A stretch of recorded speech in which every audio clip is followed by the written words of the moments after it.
ನಮಸ್ತೆ ಸ್ನೇಹಿತರೆ, ಇವತ್ತು ನಾವು ಪ್ರಥಮ BA BComನವರಿಗೆ ಇರುವಂತಹ ಭಾರತ ಸಂವಿಧಾನ, ಮಾನವ ಹಕ್ಕುಗಳು ಮತ್ತು ಪರಿಸರ ಅಧ್ಯಯನದಲ್ಲಿ ಪರೀಕ್ಷಾ ತಯಾರಿಯನ್ನು ಮಾಡಿಕೊಡುವ ಪರೀಕ್ಷಾ ತಯಾರಿ 2. ಇದರಲ್ಲಿ ನಾವು ಓದಬೇಕಾಗಿರುವಂತಹ ಮುಂದಿನ ಮುಖ್ಯವಾದ ಪ್ರಶ್ನೆ, ಭಾರತ ಸಂವಿಧಾನದ ಪ್ರಮುಖ ಲಕ್ಷಣಗಳು. ಭಾರತದ ಸಂವಿಧಾನದ ಪ್ರಮುಖ ಲಕ್ಷಣಗಳು 41 ಪುಟ ಸಂಖ್ಯೆಯಲ್ಲಿದೆ ನೋಡಿ. 41 ಮುಖ್ಯವಾದ ಪ್ರಶ್ನೆಗಳನ್ನು ನಾವು ನೋಡ್ತಾ ಹೋಗೋದು. ಈಗಾಗಲೇ ಹಳೆಯ ವಿಡಿಯೋದಲ್ಲಿ ನಾನು ಘಟಕ 1, 2, 3, 4 ಈ ರೀತಿಯಾಗಿ ಒಂದರ ನಂತರ ಒಂದು ಘಟಕದ ಪಾಠವನ್ನು ನಿಮಗೆ ತಿಳಿಸಿದ್ದೆ. ಇದರಲ್ಲಿ ನಾವು ಪರೀಕ್ಷೆ ತಯಾರಿಯನ್ನು ಮಾಡುವುದರಿಂದ ಪುನರಾವರ್ತನ ಅಭ್ಯಾಸ ಆಗಿರುವುದರಿಂದ ಮುಖ್ಯವಾದ ಪ್ರಶ್ನೆಗಳನ್ನು ಮೊದಲಿಗೆ ಕಲಿತು ಅದಾದ ನಂತರ ಕೆಲವೊಂದಷ್ಟು ಮುಖ್ಯವಾದ ಪ್ರಶ್ನೆಗಳನ್ನು ನೋಡ್ಕೊಳ್ತಾ ಹೋಗುವ. ಭಾರತ ಸಂವಿಧಾನದ ಪ್ರಮುಖ ಲಕ್ಷಣಗಳು ವೆರಿ ಇಂಪಾರ್ಟೆಂಟ್ ಆಗಿರುವಂಥ ಪ್ರಶ್ನೆ. ಇದನ್ನು ಸ್ಕಿಪ್ ಮಾಡಬೇಡಿ. ಇದರಲ್ಲಿ ಇರುವಂಥದ್ದು 14 ಪಾಯಿಂಟ್ಸ್ಗಳಿದೆ. ಈ 14 ಪಾಯಿಂಟ್ಸ್ಗಳನ್ನು ಮೊದಲಿಗೆ ನೀವು ಸರಿಯಾಗಿ ಕಲಿತ್ಕೊಳ್ಬೇಕು. ನೀವು ಅರ್ಥ ಮಾಡಿಕೊಂಡಾದರೂ ಕಲೀರಿ ಅಥವಾ ಬಾಯ್ಪಾಠ ಮಾಡಿ ಆದರೂ ಕೂಡ ಸಂವಿಧಾನದ ಲಕ್ಷಣಗಳನ್ನು ಸರಿಯಾಗಿ ತಿಳ್ಕೊಳ್ಬೇಕು. ಸಂವಿಧಾನದ ಲಕ್ಷಣದ ಬಗ್ಗೆ ಪಾಯಿಂಟ್ಸ್ಗಳು ನಿಮಗೆ ಗೊತ್ತಿದ್ದರೆ ನಂತರ ನಿಮಗೆ 4ರಿಂದ 5 ಪುಟ, 5 ಪುಟ, 6 ಪುಟ ಈ ರೀತಿ ಬರಿತಾ ಹೋಗ್ಬೋದು. ಯಾಕಂದರೆ ಅದರಲ್ಲಿ 14 ಪಾಯಿಂಟ್ಸ್ಗಳು ಇರೋದ್ರಿಂದ 14 ಪಾಯಿಂಟ್ಸ್ಗಳಿದೆ ಅದರಲ್ಲಿ. ಭಾರತ ಸಂವಿಧಾನದ ಲಕ್ಷಣಗಳು: 1. ಲಿಖಿತ ಸಂವಿಧಾನ. 2. ನಮ್ಯ ಸಂವಿಧಾನ. 3. ಸಾರ್ವಭೌಮ ಪ್ರಜಾಸತ್ತಾತ್ಮಕ ಗಣರಾಜ್ಯ. ಸಾರ್ವಭೌಮ ಪ್ರಜಾಸತ್ತಾತ್ಮಕ ಗಣರಾಜ್ಯ, ಕಲ್ಯಾಣ ರಾಜ್ಯ. ಸಂಯುಕ್ತ ಸರಕಾರ ಪದ್ಧತಿ. ಸಂಯುಕ್ತ ಸರಕಾರ ಪದ್ಧತಿ. ಸಂಸದೀಯ ಕಾರ್ಯಾಂಗ ಪದ್ಧತಿ. ಸಂಸದೀಯ ಕಾರ್ಯಾಂಗ ಪದ್ಧತಿ. ಮೂಲಭೂತ ಹಕ್ಕುಗಳು. ರಾಜ್ಯ ನೀತಿ ನಿರ್ದೇಶಕ ತತ್ವಗಳು. ರಾಜ್ಯ ನೀತಿ ನಿರ್ದೇಶಕ ತತ್ವಗಳು. ಮೂಲಭೂತ ಕರ್ತವ್ಯಗಳು. ಮೂಲಭೂತ ಕರ್ತವ್ಯಗಳು. ಸ್ವತಂತ್ರ ನ್ಯಾಯಾಂಗ. ಏಕಪೌರತ್ವ. ಸಾರ್ವತ್ರಿಕ ವಯಸ್ಕ ಮತದಾನ ಪದ್ಧತಿ. ಜಾತ್ಯತೀತ ರಾಷ್ಟ್ರ. ತುರ್ತು ಪರಿಸ್ಥಿತಿ. ಇವಿಷ್ಟು ಇದರಲ್ಲಿ ಬರುವಂಥ ಪಾಯಿಂಟ್ಸ್ಗಳಾಗಿದೆ. ಇನ್ನು ವಿವರಣೆಯನ್ನು ತಿಳ್ಕೊಳ್ಳುವ. ಪುಟ ಸಂಖ್ಯೆ 43ರಲ್ಲಿದೆ ಸಂವಿಧಾನದ ಲಕ್ಷಣಗಳು. ಈಗಾಗಲೇ ನಾವು ಸಂವಿಧಾನದ ಅರ್ಥವನ್ನು ತಿಳ್ಕೊಂಡಿದ್ದೇವೆ. ಸಂವಿಧಾನ ಎನ್ನುವಂಥದ್ದು ಸ್ಥಾಪಿಸುವಂಥದ್ದು, ರಚಿಸುವಂಥದ್ದು, ಇದೆಲ್ಲ ಸಂವಿಧಾನವಾಗಿರುವಂಥದ್ದು. ಸಂವಿಧಾನವು 1935ರ ಭಾರತ ಸರ್ಕಾರ ಕಾಯ್ದೆಯು ಭಾರತ ಸಂವಿಧಾನದ 75% ಭಾಗಕ್ಕೆ ತಳಹದಿಯಾಗಿದೆ. ಇದಲ್ಲದೆ ಭಾರತ ಸಂವಿಧಾನದ ನಿರ್ಮಾಪಕರು ವಿಶ್ವದ ಇತರ ರಾಷ್ಟ್ರಗಳ ಸಂವಿಧಾನಗಳಿಂದ ಅನೇಕ ಅಂಶಗಳನ್ನು ಎರವಲಾಗಿ ಪಡೆದಿದ್ದಾರೆ. ಅವುಗಳಲ್ಲಿ ಮುಖ್ಯವಾದವುಗಳು ಇಂತಹ: ಭಾರತ ಸಂಯುಕ್ತ ವ್ಯವಸ್ಥೆಯನ್ನು ಕೆನಡಾ ಸಂಯುಕ್ತ ಪದ್ಧತಿಯ ಮಾದರಿಯ ಮೇಲೆ ರಚಿಸಲಾಗಿದೆ. ಬ್ರಿಟನ್ನ ಸಂಸದೀಯ ಪದ್ಧತಿ ಅಮೇರಿಕಾದ ಸಂವಿಧಾನದಲ್ಲಿ ಅಳವಡಿಸಲಾಗಿರುವ ಮೂಲಭೂತ ಹಕ್ಕುಗಳ. ಐರ್ಲೆಂಡಿನ ನಿರ್ದೇಶಕ ತತ್ವಗಳು ತುರ್ತು ಪರಿಸ್ಥಿತಿಗೆ ಸಂಬಂಧಿಸಿದ ವಿಷಯಗಳನ್ನು ಜರ್ಮನಿಯ ಸಂವಿಧಾನದಿಂದಲೂ, ಸಮವರ್ತಿ ಪಟ್ಟೆ ಆಸ್ಟ್ರೇಲಿಯಾ ಸಂವಿಧಾನದಿಂದಲೂ, ಸಂವಿಧಾನ ತಿದ್ದುಪಡಿಯ ವಿಧಾನವನ್ನು ದಕ್ಷಿಣ ಆಫ್ರಿಕಾ ಸಂವಿಧಾನಗಳಿಂದ ಪಡೆಯಲಾಗಿದೆ. ಇನ್ನು ಸಂವಿಧಾನದ ಲಕ್ಷಣಗಳಲ್ಲಿ ಮೊದಲನೆಯದಾಗಿ ಲಿಖಿತ ಸಂವಿಧಾನ. ನಮ್ಮ ಭಾರತ ಸಂವಿಧಾನವು ಬರೆದಿಡುವಂಥ ಸಂವಿಧಾನ ಆಗಿದೆ. ಭಾರತದ ಸಂವಿಧಾನವು ಲಿಖಿತ ರೂಪದಲ್ಲಿರುವಂಥ ಸಂವಿಧಾನ. ಲಿಖಿತ ಅಂದರೆ ಬರವಣಿಗೆ. ಇದರಲ್ಲಿ ಆಡಳಿತಕ್ಕೆ ಸಂಬಂಧಿಸಿದ ಎಲ್ಲ ವಿಷಯಗಳನ್ನು ವಿವರವಾಗಿ ತಿಳಿಸಲಾಗಿದೆ. ಪೌರತ್ವ, ಮೂಲಭೂತ ತತ್ವಗಳು, ರಾಜ್ಯ ನಿರ್ದೇಶಕ ತತ್ವಗಳು, ಸಂಯುಕ್ತ ಪದ್ಧತಿ, ತುರ್ತು ಪರಿಸ್ಥಿತಿ ಅಧಿಕಾರಿಗಳು, ಕೇಂದ್ರ ಹಾಗೂ ರಾಜ್ಯ ಸರ್ಕಾರಗಳ ರಚನೆ ಮತ್ತು ಅವುಗಳ ಸಂಬಂಧ ಮುಂತಾದವುಗಳ ಬಗ್ಗೆ ಸಂವಿಧಾನದಲ್ಲಿ ವಿವರವಾಗಿ ಸ್ಪಷ್ಟವಾಗಿ ತಿಳಿಸಲಾಗಿದೆ. ಅಂದರೆ ಇಲ್ಲಿ ಬರೆದು ಇಡುವಂಥ ಸಂವಿಧಾನದಲ್ಲಿ ಯಾವ ರೀತಿ ಇಡಬೇಕು, ಯಾವ ರೀತಿ ಕಾನೂನು ಬರ್ತದೆ, ಯಾವ ರೀತಿ ಶಿಕ್ಷೆ ಇದೆ, ಇದೆಲ್ಲವನ್ನು ಕೂಡ ಒಂದು ವಿಷಯಾಧಾರಿತ ಪುಸ್ತಕಗಳನ್ನಾಗಿ ಮಾಡಿಕೊಂಡು ಅವುಗಳಲ್ಲಿ ನಾವು ಬರಿತಾ ಹೋಗುವಂಥದ್ದು. ಮುಖ್ಯವಾದ ವಿಚಾರ ಏನು, ಅದಕ್ಕೆ ಸಂಬಂಧಪಟ್ಟ ವಿಚಾರ ಏನು ಅಂತ ನಾವು ಒಮ್ಮೆ ಅರ್ಥ ಆದರೆ ನಂತರ ಬರೀಲಿಕ್ಕೆ ಸಾಧ್ಯ ಆಗ್ತದೆ. ಇದು ಲಿಖಿತ ಸಂವಿಧಾನ ಆಗಿರುವಂಥದ್ದು. ಸಂವಿಧಾನ ಜಾರಿಗೆ ಬಂದಾಗ ಅದರಲ್ಲಿ 395 ವಿಧಿಗಳು ಮತ್ತು 8 ಅನುಸೂಚಿಗಳು ಇದ್ದವು. ಅನೇಕ ಸಂವಿಧಾನ ತಿದ್ದುಪಡಿಗಳಿಂದ ವಿಧಿಗಳಿಂದ ಸಂಖ್ಯೆಯಲ್ಲಿ ಏರುಪೇರಾಗಿದೆ. ಕೆಲವು ವಿಧಿಗಳು ರದ್ದಾಗಿ ಕೆಲವು ವಿಧಿಗಳನ್ನು ಸಂವಿಧಾನಕ್ಕೆ ಅಳವಡಿಸಿ ಪಟ್ಟಿದ್ದರೂ ವಿಧಿಗಳ ಮೊದಲ ಕ್ರಮ ಸಂಖ್ಯೆ ಬದಲಾವಣೆಯಾಗುವುದಿಲ್ಲ. ಆದ್ದರಿಂದ ಸಂವಿಧಾನದಲ್ಲಿ 390 5ನೆಯ ವಿಧಿಯೇ ಕೊನೆಯ ಕ್ರಮ ಸಂಖ್ಯೆಯಾಗಿದ್ದರೂ ಸಹ ಸಂವಿಧಾನದಿಂದ ರದ್ದುಪಡಿಸಿರುವ ಅಥವಾ ಸಂವಿಧಾನಕ್ಕೆ ಹೊಸದಾಗಿ ಸೇರಿಸುವ ವಿಧಿಗಳನ್ನು ಗಮನದಲ್ಲಿ ತೆಗೆದುಕೊಂಡು ಅದರ ನಂತರ 444 ವಿಧಿಗಳು ಮತ್ತು 12 ಅನುಸೂಚಿಗಳು ಇರುವುದನ್ನು ಗಮನಿಸಬಹುದು. ಅಲ್ಲದೆ ಸಂವಿಧಾನಕ್ಕೆ ತಿದ್ದುಪಡಿಗಳು ಸಹ ಆಗಿದೆ. ಆದುದರಿಂದಲೇ ಇದು ಬೃಹತ್ ಲಿಖಿತ ಸಂವಿಧಾನ ಅಂತ ಹೇಳಲಿಕ್ಕೆ ಆಗ್ತದೆ. ನಮಗೆ ಸಂವಿಧಾನದ ಲಕ್ಷಣಗಳಲ್ಲಿ ಮೊದಲನೇ ಲಕ್ಷಣ ಲಿಖಿತ ಸಂವಿಧಾನ. ಇದನ್ನು ನೀವು ಸುಲಭವಾಗಿ ಅರ್ಥ ಮಾಡಿಕೊಳ್ಳುವಂಥದ್ದಾದರೆ, ನಾವು ಭಾರತ ಸಂವಿಧಾನದಲ್ಲಿ ಆ ಸಂವಿಧಾನದ ಎಲ್ಲ ನಿಯಮಗಳಿರ್ಬೋದು ಅದು ಲಿಖಿತವಾಗಿರ್ತದೆ, ಅಂದರೆ ಬರವಣಿಗೆಯಲ್ಲಿ ರೂಪದಲ್ಲಿರ್ತದೆ ಎನ್ನುವಂಥದ್ದ ವಿಚಾರವನ್ನು ಈ ಲಿಖಿತ ಸಂವಿಧಾನ ತಿಳಿಸ್ತದೆ. ಅದು ಎಲ್ಲ ವಿಚಾರಗಳನ್ನು, ದಾಖಲೆಗಳನ್ನು ಲಿಖಿತವಾಗಿ ತೆಗೆದು ಇಡುವಂಥ ಕೆಲಸವನ್ನು ಮಾಡ್ತದೆ. ಲಿಖಿತ ಸಂವಿಧಾನವಾಗಿರೋದ್ರಿಂದ ಅದು ಬರವಣಿಗೆ ರೂಪದಲ್ಲಿರ್ತದೆ. ನಮಗೆ ಯಾವಾಗ ಬೇಕಾದರೂ ಕೂಡ ಅದು ಸಿಗುವಂತೆ, ಯಾವಾಗ ಬೇಕಾದರೂ ಅದರಲ್ಲಿರುವಂಥ ವಿಚಾರಗಳನ್ನು ತಿಳ್ಕೊಳ್ಳಿಕ್ಕೆ ಅದು ಸಹಕಾರಿಯಾಗಿರುವಂಥದ್ದು. 2ನೆಯ ಪಾಯಿಂಟ್ ನಮ್ಯತೆ ಮತ್ತು ಅನಮ್ಯತೆಗಳ ಮಿಶ್ರಣ. ನಮ್ಯತೆ ಮತ್ತು ಅನಮ್ಯತೆಗಳ ಮಿಶ್ರಣ. ನಮ್ಯತೆ ಮತ್ತು ಅನಮ್ಯತೆಗಳ ಮಿಶ್ರಣದಲ್ಲಿ ಇದು ಭಾರತದ ಸಂವಿಧಾನವು ಅನಮ್ಯವಾಗಿದೆ ಅಂತ ಇಲ್ಲಿ ಅನಮ್ಯ, ಭಾಗಶಃ ಅನಮ್ಯ ಅಂತ ಹೇಳಬಹುದು. ಇಲ್ಲಿ KC ವೀಯರ್ ಅವರ ಪ್ರಕಾರ ಭಾರತ ಸಂವಿಧಾನವು ತೀರಾ ಅನಮ್ಯವೂ ಆಗಿರದೆ ಸಮತೋಲನ ಹೊಂದಿರುವಂತಹ ಸಂವಿಧಾನ ಎಂದು ಅಭಿಪ್ರಾಯಪಟ್ಟಿದ್ದಾರೆ. ಸಂವಿಧಾನ ರಚನಾಕಾರರು ಕಾಲಕ್ಕೆ ಮತ್ತು ಅವಶ್ಯಕತೆಗಳಿಗೆ ಸಂಬಂಧಪಟ್ಟಂತೆ ಬದಲಾವಣೆ ಮಾಡಲು ಅವಕಾಶವಿರಬೇಕು ಎಂಬುದನ್ನು ಗಮನಿಸಿರುವುದು ನಮಗೆ ಕಂಡುಬರ್ತದೆ. ಭಾರತ ಸಂವಿಧಾನ ಬ್ರಿಟಿಷ್ ಸಂವಿಧಾನದಂತೆ ನಮ್ಯವೂ ಅಥವಾ ಅಮೇರಿಕಾದ ಸಂವಿಧಾನದಂತೆ ಕಠಿಣವೂ ಅಲ್ಲ. ಭಾರತ ಸಂವಿಧಾನವನ್ನು ಹೆಚ್ಚು ಕಠಿಣ ಮಾರ್ಗ ಅನುಸರಿಸದೆ ಕೆಲವೊಂದು ತಿದ್ದುಪಡಿಗಳನ್ನು ಕೂಡ ಮಾಡುವಂತಹ ಅವಕಾಶ ಇದೆ.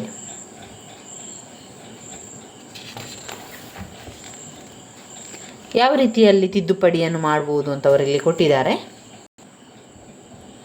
ಕೆಲವು ತಿದ್ದುಪಡಿಗಳನ್ನು ಮಾಡಲಾಗಿದೆ. ಯಾವ ತಿದ್ದುಪಡಿಯನ್ನು ಮಾಡಲಾಗಿದೆ ಅಂತ ಇಲ್ಲಿ ಕೊಟ್ಟಿದ್ದಾರೆ.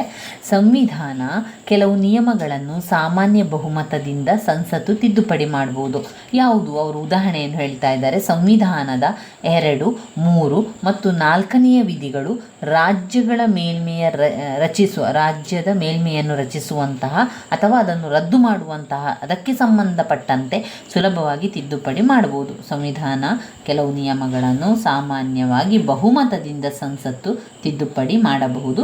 ಉದಾಹರಣೆಗೆ ಸಂವಿಧಾನದ 2, 3 ಮತ್ತು 4ನೆಯ ವಿಧಿಗಳು ರಾಜ್ಯಗಳ ಮೇಲ್ಮನೆಯನ್ನು ರಚಿಸುವ ಅಥವಾ ರದ್ದುಗೊಳಿಸುವುದಕ್ಕೆ ಸಂಬಂಧಿಸಿದಂತೆ ಸುಲಭವಾಗಿ ತಿದ್ದುಪಡಿ ಮಾಡಬಹುದು. ಇನ್ನು ಸಂವಿಧಾನ ಕೆಲವು ಮುಖ್ಯ ವಿಷಯಗಳನ್ನು ಸಂಸತ್ತು ತನ್ನ ವಿಶೇಷ ಬಹುಮತದಿಂದ ತಿದ್ದುಪಡಿಯನ್ನು ಮಾಡಬಹುದು. ತಿದ್ದುಪಡಿ ಮಸೂದೆ ಸಂಸತ್ತಿನ 2 ಸದನದಲ್ಲಿ ಒಟ್ಟು ಸದಸ್ಯರ ಬಹುಮತದಿಂದ ಅಂಗೀಕೃತವಾಗಬೇಕು. ಈಗ ಅವನನ್ನು ತಿದ್ದುಪಡಿ ಮಾಡ್ಬೋದು ಅಂತ ಇದ್ದರೆ ಅವಾಗ ಅದೇನು ಮಾಡಬೇಕು, ಅದು ಅಂಗೀಕೃತವಾಗಬೇಕು. ಎಲ್ಲಿಂದ? 2 ಸದನದಲ್ಲಿ ಒಟ್ಟು ಸದಸ್ಯರ ಬಹುಮತದಿಂದ ಅಂಗೀಕೃತವಾಗಬೇಕು ಮತ್ತು ಹಾಜರಿದ್ದಂತಹ ಸದಸ್ಯರಲ್ಲಿ 3ರಷ್ಟು ಸದಸ್ಯರು ಮತ ಚಲಾಯಿಸಬೇಕು. ಈ ವಿಧಾನದ ಮೂಲಕ ಮೂಲಭೂತ ಹಕ್ಕುಗಳನ್ನು ಮತ್ತು ರಾಜ್ಯನೀತಿ ನಿರ್ದೇಶನ ತತ್ವಗಳನ್ನು ತಿದ್ದುಪಡಿ ಮಾಡಬಹುದು. ಇನ್ನು ಸಂವಿಧಾನದ ಕೆಲವು ಪ್ರಮುಖ ನಿಯಮಗಳನ್ನು ತಿದ್ದುಪಡಿ ಮಾಡಲಿಕ್ಕೆ ವಿಶೇಷ ಬಹುಮತದ ಜೊತೆಗೆ ಒಟ್ಟು ರಾಜ್ಯಗಳಲ್ಲಿ ಅರ್ಧದಷ್ಟು ರಾಜ್ಯಗಳು ಅಂತಹ ತಿದ್ದುಪಡಿ ಮಸೂದೆಗಳಿಗೆ ಅನುಮೋದನೆ ನೀಡಬೇಕು. ಉದಾಹರಣೆಗೆ ಕೇಂದ್ರ ಹಾಗೂ ರಾಜ್ಯಗಳ ಅಧಿಕಾರಗಳಿಗೆ ಸಂಬಂಧಪಟ್ಟಂತೆ ರಾಷ್ಟ್ರಪತಿ ಚುನಾವಣೆ, ಸುಪ್ರೀಂ ಕೋರ್ಟ್ ಮತ್ತು ಹೈಕೋರ್ಟ್ಗಳಿಗೆ ಸಂಬಂಧಿಸಿದಂತೆ 368ನೆಯ ವಿಧಿಗೆ ತಿದ್ದುಪಡಿ ಮಾಡುವಂಥದ್ದು. 368ನೆಯ ವಿಧಿಗೆ ತಿದ್ದುಪಡಿ ಮುಂತಾದವುಗಳು. ಇಲ್ಲಿ ಕೆಲವೊಂದಷ್ಟು ತಿದ್ದುಪಡಿಗಳನ್ನು ಹೇಳಿರುವಂಥದ್ದು. ಅದಾದ ಮೇಲೆ 3ನೇ ಪಾಯಿಂಟ್ ಸಾರ್ವಭೌಮ ಪ್ರಜಾಸತ್ತಾತ್ಮಕ ಗಣರಾಜ್ಯ. ಸಾರ್ವಭೌಮ ಪ್ರಜಾಸತ್ತಾತ್ಮಕ ಗಣರಾಜ್ಯ. ಮೊದಲನೇ ಪಾಯಿಂಟ್ ನಾವು ಲಿಖಿತ ಸಂವಿಧಾನ. 2 ನಮ್ಯತೆ ಮತ್ತು ಅನಮ್ಯತೆಗಳ ಮಿಶ್ರಣ. 3 ಸಾರ್ವಭೌಮ ಪ್ರಜಾಸತ್ತಾತ್ಮಕ ಗಣರಾಜ್ಯ. ಸಾರ್ವಭೌಮ ಪ್ರಜಾಸತ್ತಾತ್ಮಕ ಗಣರಾಜ್ಯ. ಭಾರತ ಒಂದು ಸಾರ್ವಭೌಮ ರಾಷ್ಟ್ರ. ಪ್ರಪಂಚದ ಯಾವುದೇ ರಾಷ್ಟ್ರಕ್ಕೆ ಅಧೀನವಾಗಿಲ್ಲ. ತನ್ನ ರಾಷ್ಟ್ರೀಯ ಹಾಗೂ ವಿದೇಶಾಂಗ ನೀತಿಯನ್ನು ಸ್ವತಂತ್ರವಾಗಿ ರೂಪಿಸಿ ಕಾರ್ಯಗತಗೊಳಿಸುವ ಸ್ವತಂತ್ರ ಅಧಿಕಾರ ಭಾರತಕ್ಕೆ ಇರುವಂಥದ್ದು. ಕಾಮನ್ವೆಲ್ತ್ ಸ್ವತಂತ್ರ ರಾಷ್ಟ್ರಗಳ ಸದಸ್ಯತ್ವವನ್ನು ಹೊಂದಿದ್ದರೂ ತನ್ನ ಸಾರ್ವಭೌಮತ್ವಕ್ಕೆ ಯಾವ ತೊಂದರೆಯೂ ಇಲ್ಲ. ನನಗೆ ಇಚ್ಛೆ ಬಂದಲ್ಲಿ ಸದಸ್ಯತ್ವವನ್ನು ಹಿಂದೆಗೆದುಕೊಳ್ಬೋದು. ಇಲ್ಲಿ ಸಾರ್ವಭೌಮ ಪ್ರಜಾಸತ್ತಾತ್ಮಕ ಗಣರಾಜ್ಯದಲ್ಲಿ ನಮಗೆ ಯಾವುದೇ ಒಂದು ರೀತಿಯ ತೊಂದರೆ ಇಲ್ಲ ಎನ್ನುವಂಥದ್ದು ಹೇಳೋದು. ಯಾವುದೇ ಒಂದು ಇಚ್ಛೆ ಬಂದಲ್ಲಿ ಅಲ್ಲಿರುವಂತಹ ಪುಸ್ತಕಗಳನ್ನು ಅಥವಾ ಯಾವುದೇ ಒಂದು ವಿಚಾರಗಳನ್ನು ಪಡ್ಕೊಳ್ಬೋದು ಅಥವಾ ಸದಸ್ಯತ್ವವನ್ನು ಪಡ್ಕೊಳ್ಬೋದು. ಅಷ್ಟೇ ಅಲ್ಲದೆ ಅವರಿಗೆ ಅದು ಬೇಡ ಅಂತ ಆದರೆ ಅದನ್ನು ಹಿಂತೆಗೆದುಕೊಳ್ಬೋದು. ಪ್ರಜಾಪ್ರಭುತ್ವ ಅಂದರೆ ಪ್ರಜೆಗಳಿಂದ ಪ್ರಜೆಗಳಿಗಾಗಿ ಪ್ರಜೆಗಳಿಗೋಸ್ಕರ ಇರುವಂತಹ ಸರಕಾರವನ್ನು ಪ್ರಜಾಪ್ರಭುತ್ವ ಸರಕಾರ ಅಂತ ಒಪ್ಪಿಕೊಳ್ಳಲಾಗಿರುವಂಥದ್ದು. ಅದರಂತೆ ಪ್ರತಿನಿಧಿ ಪ್ರಜಾಪ್ರಭುತ್ವ ಪದ್ಧತಿಯನ್ನು ಅಳವಡಿಸಿಕೊಂಡಿದ್ದೇವೆ. ಪ್ರತಿನಿಧಿ ಪ್ರಜಾಪ್ರಭುತ್ವ ಪದ್ಧತಿಯನ್ನು ಅಳವಡಿಸಿಕೊಂಡಿರುತ್ತೇವೆ. ಅದಕ್ಕನುಗುಣವಾಗಿ ನಿಯತ ಕಾಲಕ್ಕೆ ಒಮ್ಮೆ ವಯಸ್ಕರ ಮತದಾನ ಪದ್ಧತಿಯನ್ನು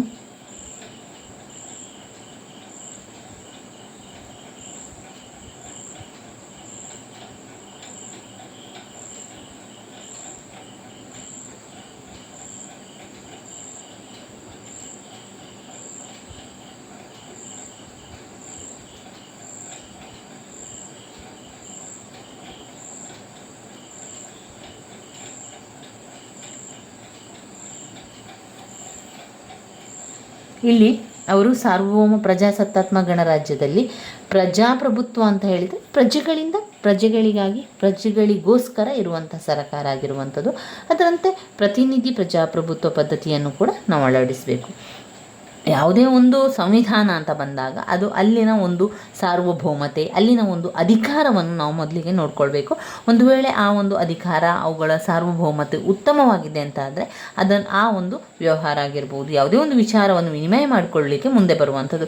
ಇಲ್ಲವಂತಾದರೆ ಅವರೇನು ಮಾಡ್ತಾರೆ, ಸಾರ್ವಭೌಮತ್ವವು ಸರಿ ಇಲ್ಲ, ಪ್ರಜಾಸತ್ತಾತ್ಮಕತೆ ಕೂಡ ಯಾವುದೂ ಇಲ್ಲ ಅಂತ ಅವರು ವಿಚಾರಕ್ಕೆ ಬಂದಾಗ ಅದನ್ನು ಅವರು ಯಾವಾಗ ಬೇಕಾದರೂ ಕೂಡ ಬದಲಾವಣೆ ಮಾಡಿಕೊಳ್ಬೋದು.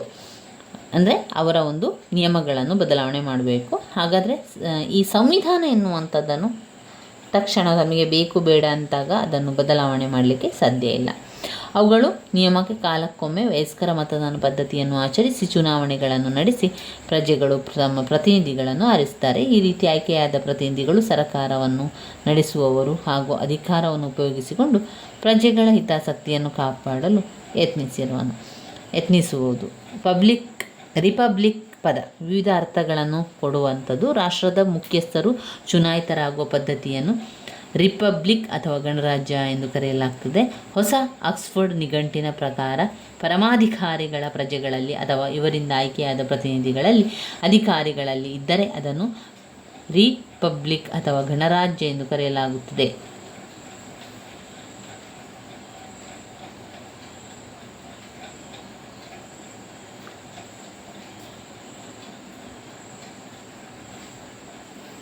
ಇದು 3ನೇ ಪಾಯಿಂಟ್ ಆಗಿರುವಂಥದ್ದು, ಸಾರ್ವಭೌಮ ಪ್ರಜಾಸತ್ತಾತ್ಮಕ ಗಣರಾಜ್ಯ. ಇನ್ನು 4ನೇ ಪಾಯಿಂಟ್ ಕಲ್ಯಾಣ ರಾಜ್ಯ.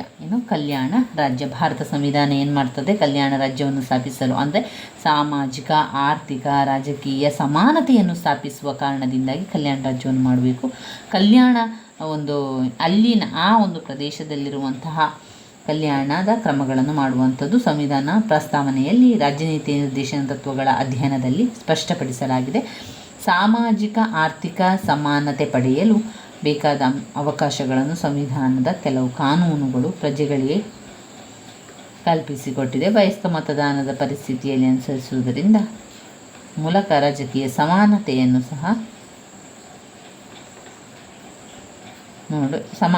ನೋಡುವಂಥದ್ದು. ಕಲ್ಯಾಣ ರಾಜ್ಯ ಅಂದರೆ ಒಳಿತನ್ನುಂಟು ಮಾಡುವಂಥದ್ದು, ಜನರಿಗೆ ಬೇಕಾದಂಥ ವ್ಯವಸ್ಥೆಗಳನ್ನು ಮಾಡಿಕೊಡುವಂಥದ್ದು, ಜನರ ಒಂದು ಆರ್ಥಿಕ ಆಗಿರ್ಬೋದು, ಸಾಮಾಜಿಕ, ಧಾರ್ಮಿಕ ವ್ಯವಸ್ಥೆಯನ್ನು ಅವರಿಗೆ ಮಾಡಿಕೊಡುವಂಥದ್ದು. ಇನ್ನು 5ನೇ ಪಾಯಿಂಟ್ನಲ್ಲಿ ಸಂಯುಕ್ತತೆ ಮತ್ತು ಏಕಾತ್ಮಕ ಪದ್ಧತಿಯ ಲಕ್ಷಣಗಳ ಮಿಶ್ರಣ. ಸಂಯುಕ್ತತೆ ಮತ್ತು ಏಕಾತ್ಮಕ ಪದ್ಧತಿಯ ಲಕ್ಷಣಗಳ ಮಿಶ್ರಣ. ಇಲ್ಲಿ ವೈವಿಧ್ಯತೆಯಲ್ಲಿ ಏಕತೆಯನ್ನು ಸಾಧಿಸಲಿಕ್ಕೆ ನಮ್ಮ ಸಂವಿಧಾನ ಏನು ಮಾಡ್ತದೆ, ಬೇರೆ ಬೇರೆ ವಿಚಾರಗಳನ್ನು ತಂದಿದೆ, ಬೇರೆ ಬೇರೆ ಒಂದು ವ್ಯವಸ್ಥೆಯನ್ನು ಮಾಡಿಕೊಡುವಂಥದ್ದನ್ನು ಮಾಡ್ತಾ ಇದೆ. ಒಪ್ಪಿಕೊಂಡಿರುವುದು ನನಗೆ ತಿಳಿದಿರುವಂಥದ್ದು ಅಂತ ಇಲ್ಲಿ ಇರುವಂಥದ್ದು. ಸಂವಿಧಾನದಲ್ಲಿ ಎಲ್ಲೂ ಸಂಯುಕ್ತ ಎಂಬ ಪದವನ್ನು ಬಳಸಲಾಗದಿದ್ದರೂ ಕೂಡ ಸಂವಿಧಾನದ ಮೊದಲನೆಯ ವಿಧಿ ಇಂಡಿಯಾ ಅಂದರೆ ಭಾರತ ರಾಜ್ಯಗಳ ಒಂದು ಒಕ್ಕೂಟ, ಭಾರತ ರಾಜ್ಯಗಳ ಒಂದು ಒಕ್ಕೂಟವಾಗಿರುವಂಥದ್ದು. ಅಂದರೆ ಇಲ್ಲಿ ಸರಕಾರಗಳ ನಡುವೆ ಉಂಟಾಗುವ ವಿವಾದಗಳನ್ನು ಬಗೆಹರಿಸಲು ಶ್ರೇಷ್ಠ ನ್ಯಾಯಾಲಯದ ಅಧಿಕಾರವನ್ನು ಪಡೆದಿದೆ.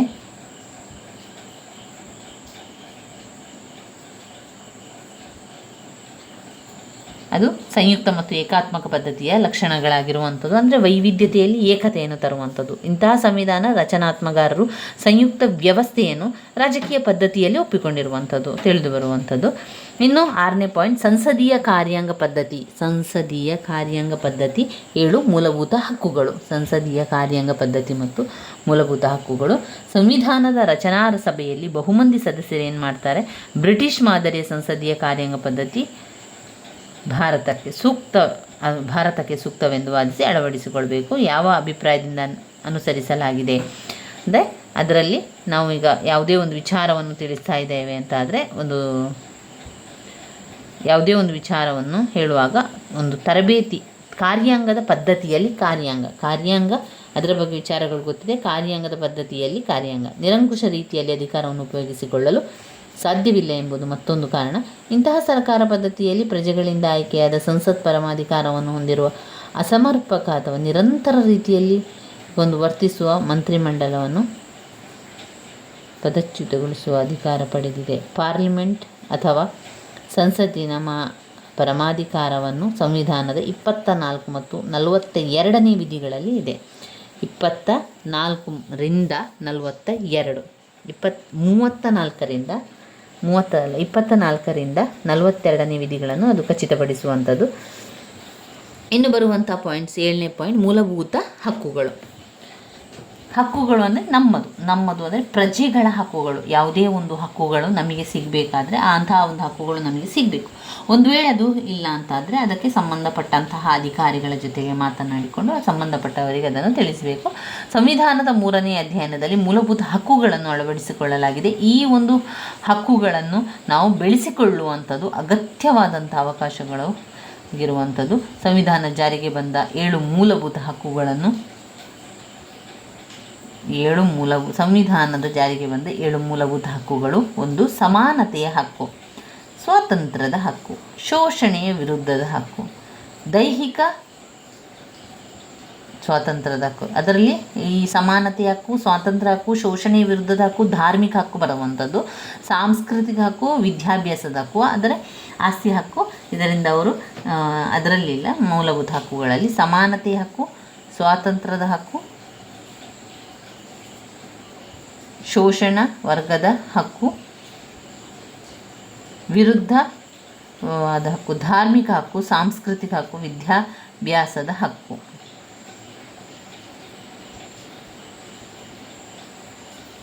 ಮೂಲಭೂತ ಹಕ್ಕುಗಳಲ್ಲಿ ಸಮಾನತೆ ಹಕ್ಕು, ಸ್ವಾತಂತ್ರ್ಯದ ಹಕ್ಕು, ಶೋಷಣೆಯ ವಿರುದ್ಧದ ಹಕ್ಕು, ಧಾರ್ಮಿಕ ಹಕ್ಕು, ಸಾಂಸ್ಕೃತಿಕ ಹಕ್ಕು, ವಿದ್ಯಾಭ್ಯಾಸದ ಹಕ್ಕು.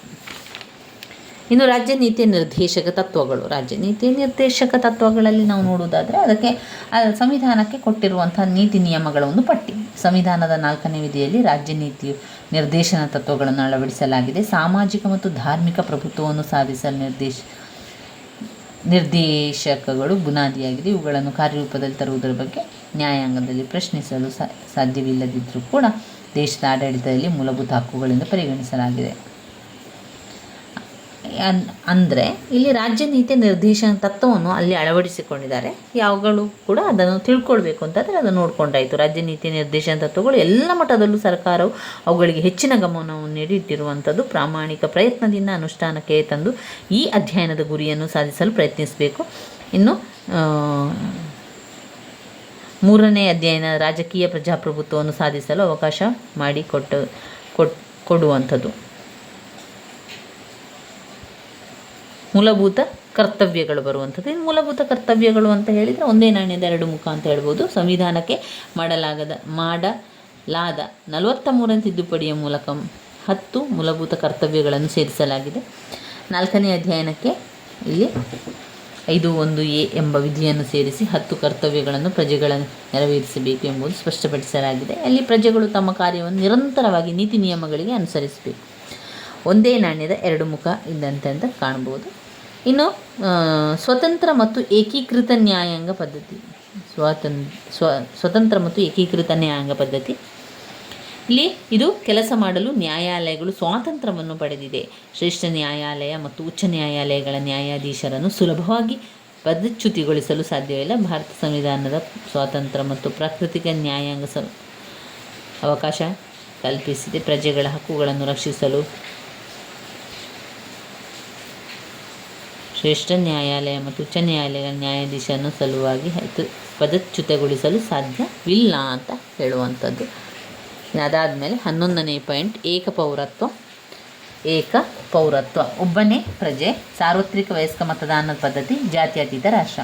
ಏಕ ಪೌರತ್ವ ಸಾಮಾನ್ಯವಾಗಿ ಸಂಯುಕ್ತ ವ್ಯವಸ್ಥೆ ಇರುವೆಡೆಗೆ ದ್ವಿಪೌರತ್ವಕ್ಕೆ ಅವಕಾಶವಿರುತ್ತದೆ. ಅಂದರೆ ಒಂದು ವ್ಯಕ್ತಿ ತಾನು ಜನಿಸಿದ ಅಥವಾ ವಾಸಿಸುವ ರಾಜ್ಯದ ಪೌರತ್ವವನ್ನು ಹೊಂದಿರುವುದರ ಜೊತೆಗೆ ರಾಷ್ಟ್ರದ ಗೌರವವನ್ನು ಪಡೆದಿರುತ್ತಾನೆ.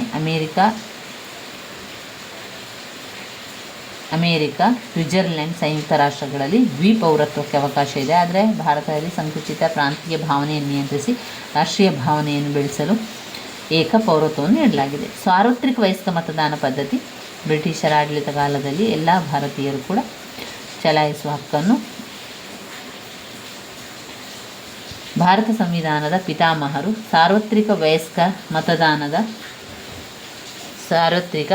ಮತದಾನದ ಪದ್ಧತಿಯನ್ನು ಬೆಂಬಲಿಸಿ ಪ್ರಜಾಪ್ರಭುತ್ವವನ್ನು ಯಶಸ್ವಿಯಾಗಿ ಆಗಬೇಕು ಕಾರ್ಯಾಚರಣೆಯನ್ನು ಅಳವಡಿಸಿ ಲೋಕಸಭೆಗೆ ಮತ್ತು ರಾಜ್ಯಗಳ ವಿಧಾನ ಸಭೆಗಳಿಗೆ ನಡೆಯುವ ಚುನಾವಣೆಗಳಲ್ಲಿ 18 ವರ್ಷ ಮೀರಿದ ಎಲ್ಲರೂ ಮತವನ್ನು ಚಲಾಯಿಸಲು ಅವಕಾಶ ಇದೆ. ಇನ್ನು ಜಾತ್ಯತೀತ ರಾಷ್ಟ್ರ. ಸಂವಿಧಾನ ನಿಯಮಕ್ಕೆ ಅನುಗುಣವಾಗಿ ಭಾರತ ಒಂದು ಜಾತ್ಯತೀತ ರಾಷ್ಟ್ರ. ವಿವಿಧ ಧರ್ಮವನ್ನು ಅನುಸರಿಸುವ ಭಾರತ ಜಾತ್ಯತೀತ ರಾಷ್ಟ್ರವಾಗಿರಲೇಬೇಕು. ಅಂದರೆ ಜಾತ್ಯತೀತ ರಾಷ್ಟ್ರ ಅಂದರೆ ಎಲ್ಲ ಧರ್ಮ ಇಲ್ಲಿ ಇದೆ, ಎಲ್ಲ ಧರ್ಮ ಒಟ್ಟಿಗೆ ಇರುವಂಥದ್ದು ಕಾಣ್ಬೋದು. ಧಾರ್ಮಿಕ ಹಕ್ಕು ಒಂದು ಮೂಲಭೂತ ಹಕ್ಕೆಂದು ಪರಿಗಣಿಸಿದರೆ ಪ್ರಸ್ತಾವನೆಯಲ್ಲಿ ಭಾರತದ ಜಾತ್ಯತೀತ ರಾಷ್ಟ್ರ ಎಂದು ಘೋಷಿಸಲಾಗಿದೆ. ಈ ಅಂಶವನ್ನು ಒತ್ತಿ ಹೇಳಲು ಸಂವಿಧಾನ 42ನೇ ತಿದ್ದುಪಡಿಯ ಮೂಲಕ ಜಾತ್ಯತೀತ ಎಂಬ ಪದವನ್ನು ಪ್ರಸ್ತಾವನೆಗೆ ಅಳವಡಿಸಲಾಗಿದೆ.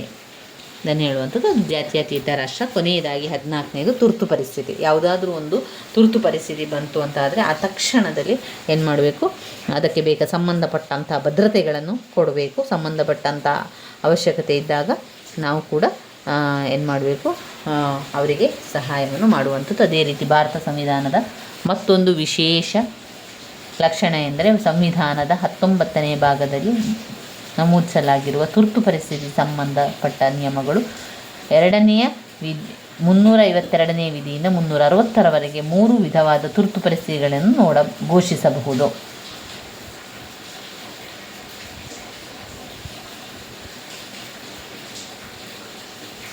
352ನೇ ವಿಧಿಗನುಗುಣವಾಗಿ ದೇಶದಲ್ಲಿ ಅಥವಾ ದೇಶದ ಯಾವುದೇ ಭಾಗದಲ್ಲಿ ಹೊರಗಿನಿಂದ ಅಥವಾ ಆಂತರಿಕವಾಗಿ ದೇಶದ ಭದ್ರತೆಗೆ ಧಕ್ಕೆ ಉಂಟಾಗುವ ಸಂದರ್ಭಗಳಿಗೆ ಎಂದು ತಿಳಿದು ಬಂದರೆ ರಾಷ್ಟ್ರೀಯ ತುರ್ತು ಪರಿಸ್ಥಿತಿ ಅಥವಾ ಘೋಷಿಸುವುದರ ಬಗ್ಗೆ ತಿಳಿಸುವಂಥದ್ದು. ಒಟ್ಟು 14 ಪಾಯಿಂಟ್ಸ್ಗಳು. ಒಮ್ಮೆ ಪಾಯಿಂಟ್ಸನ್ನು ನೋಡುವ. ಭಾರತ ಸಂವಿಧಾನದ ಲಕ್ಷಣಗಳಲ್ಲಿ ಒಂದು ಲಿಖಿತ ಸಂವಿಧಾನ. 2 ನಮ್ಯತೆ ಮತ್ತು ಅನಮ್ಯತೆಗಳ ಮಿಶ್ರಣ. ಸಾರ್ವಭೌಮ ಪ್ರಜಾಸತ್ತಾತ್ಮಕ ಗಣರಾಜ್ಯ,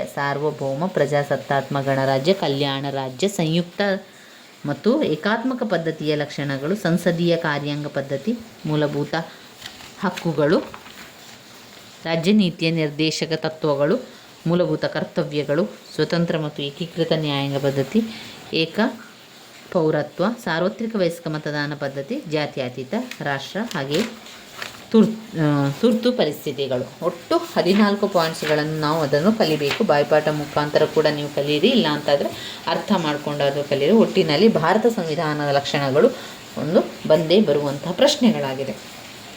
ಭಾರತ ಸಂವಿಧಾನದ ಪ್ರಮುಖ ಲಕ್ಷಣಗಳು, ಒಟ್ಟು 14 ಲಕ್ಷಣಗಳನ್ನು ಬರಿತಾ ಹೋಗಬೇಕು. ಮುಂದಿನ ವಿಡಿಯೋದಲ್ಲಿ ನಾವು ಮುಖ್ಯವಾದ ಪ್ರಶ್ನೆ ಯಾವುದಿದೆ ಅಂತ ನೋಡಿಕೊಂಡು ನಂತರ ಅದನ್ನು ತಿಳ್ಕೊಳ್ಳುವ. ನನ್ನ ವಿಡಿಯೋಸ್ ಎಲ್ಲ ನಿಮಗೆ ಇಷ್ಟ ಆಗಿದ್ದರೆ ಲೈಕ್ ಕೊಡಿ, ಶೇರ್ ಮಾಡಿ, ಸಬ್ಸ್ಕ್ರೈಬ್ ಮಾಡಲಿಕ್ಕೆ ಮರಿಬೇಡಿ. ಧನ್ಯವಾದಗಳು.